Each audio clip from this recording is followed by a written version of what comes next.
నేను కోడిని ఎలా కొయ్యే వాళ్ళకి ఏమవుతున్నానంటే ఉల్లిపాయ తురిమేసి ఉల్లిపాయ ఒక టమాటా తురిమేసి ఇలా కలర్ వచ్చేదాకా వేయించాను. ఇప్పుడు ఏమంటే అందులో అల్లం వెల్లుల్లి పేస్ట్, గరం మసాలా, కారము, మిరియాల పౌడర్, జీలకర్ర పౌడర్ వేస్తున్నాను.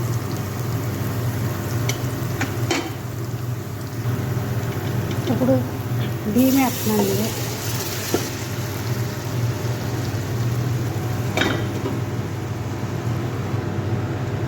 బియ్యం వేసి మసాలా పట్టేటట్టు దీంట్లో కదిపాను. బియ్యం వేసాను కదండి, కోడిని ఉడకబెట్టి నీళ్ళు వేస్తున్నాను.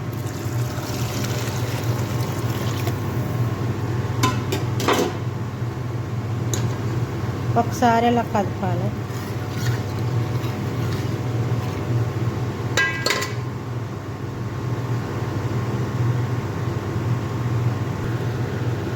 కోడిని ఉడకబెట్టినప్పుడు ఉప్పు వేసాను కదా, ఆ నీటిలోనే ఇప్పుడు కొంచెం దీనికి ఉప్పు వేస్తున్నాను.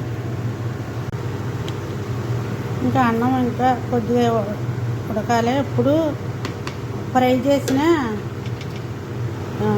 కోడి ముక్కలు వేస్తున్నాను దీంట్లోని. అంటే ఫస్ట్ నీటిలో నీరు ఉంటుంది కదా, కోడి ముక్కలు ఫ్రై చేసి బాగోదు నీటిలోని. ఇప్పుడు వేస్తున్నాను.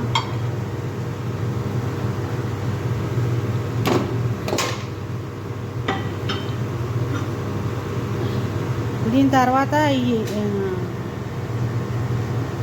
కాలీఫ్లవర్ వేస్తున్నాను.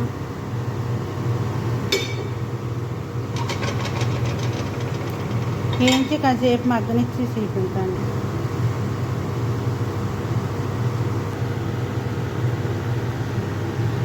ఈరోజు నేను క్లారిఫ్లవర్తోనండి రైస్ వండానండి కొయ్యే వాళ్ళకి. ఎందుకంటే మన బిర్యానీ లాగానే ఉంటుందండి, చాలా టేస్ట్ చాలా బాగుంటుందండి. ఇది కాలీఫ్లవర్తోనండి ఈరోజు ఈ వంట వండానండి. మీకు నచ్చితే కనుకండి ఇలా వండుకోండి, లైక్ చేసుకోండి, షేర్ చేసుకోండి, సబ్స్క్రైబ్ చేసుకుంటే మర్చిపోకండి. మీ అందరికీ బాయ్ బాయ్ అండి. మళ్ళీ దీన్ని డెకరేషన్ చేసి చూపించాను. అన్నం వాటర్ బాక్స్లో తీసుకున్నానండి. ఇప్పుడండి స్నోబార్ ఆయిల్లో వేయించి వేస్తున్నాను. పైన బియ్యం గింజలా ఉంటాయండి ఇవి వేస్తున్నాను అనమాట. ఇప్పుడు కొంచెం బొక్కదోనేసు, నేను ప్రతి వంటలోని బొక్కదోనేసి డెకరేషన్గా ఫోటోల్లో బాగుంటుందని వేస్తానండి. మా కొయ్యే వాళ్ళకి కూడా నచ్చుతుంది అలాగ వండుకు.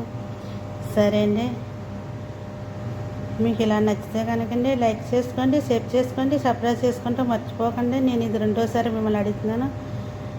ఉంటానండి. నేనండి మీ పల్లెటూరి లక్ష్మి అండి, చేతి రుచుల లక్ష్మి ఈ వంట అండి. సరేనా? ఓకే, బాయ్ అండి.